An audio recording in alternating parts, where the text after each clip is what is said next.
Welcome, friends, to Season 0 of the End of Tourism podcast.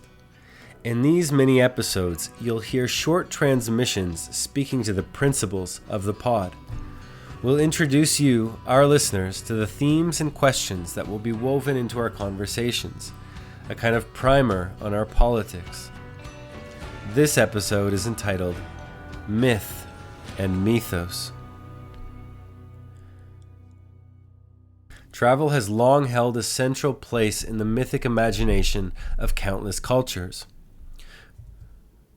From pilgrimage to conquest, exploration to exile, travel to migration, from the open road to the great beyond, such themes have captivated local understandings of home, away, the strange and the stranger, hospitality and danger.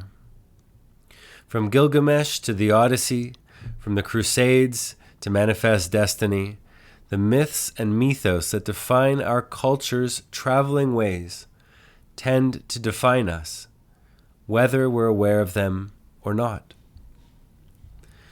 Myth, to me, tends toward the incarnation in a more solid state, storytelling kind of corpus. Myth is, to a large degree, story that arises out of the mythos of a people. Mythos is an ancient Greek word that, according to philosopher Raimon Panikkar, means, quote, the things we believe in without believing that we believe in them. Mythos is the undercurrent and undertow of culture. It is the unseen understory of who we are as cultural people. Waters that are often so transparent so as to be invisible. According to Panikkar, every attempt to make our mythos tangible changes our mythos. When expressed through song, story, music, dance, art, and gastronomy, that is, the main foundations of culture, mythos becomes myth, or even a myth. Panikkar speaks to mythos' more well-known sibling, logos, another ancient Greek term often mistaken to mean word or the word, as in the beginning was the word, or logos. But logos is more properly understood as expression, or, more poetically, as the incarnation of the unknown.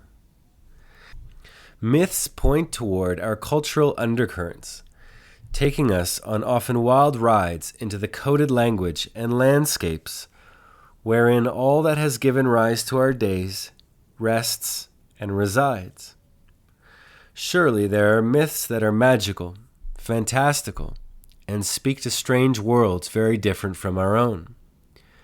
Fairy tales, folk tales, riddles, and creation stories. These are often what we associate with myth, celebrated or sundered as they may be in our time. But there are other myths that people still hold quite dear, as religious as any registered denomination today. These are national myths, family myths, political, social, and economic myths, racial, sexual, and gender-based myths, these that we often call stereotypes. It is through mythic, or what some might call mythopoetic lenses, that we can begin to form search parties for dreams deferred, descending into the murk of mythos, undertaking underworld journeys in order to acknowledge the watery aspects of our days, and especially those of our cultures that for too long have been polluted principally by our inability to express, to enflesh, to put clothes on the invisible men that mythicize and demythicize and remythicize our times. It is through such mythic lenses that we might become more humble students and servants of the worlds around us, acknowledging our myths, some that no longer serve us, and others that have long been waiting to be told, sung, stretched, and served. One of the themes of the podcast is myth and mythos.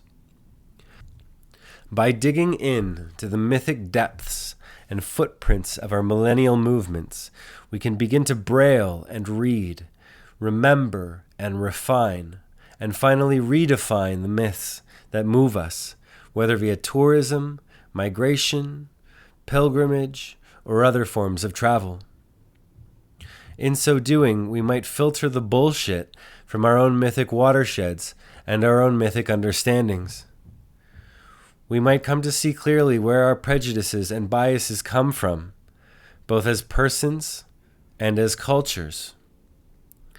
In that way, we might begin to be able to imagine, which is to say, channel new stories of travel, stories of pilgrimage towards worlds whereby our footprints are recognized by strangers, perhaps descendants, as people worthy of an invitation.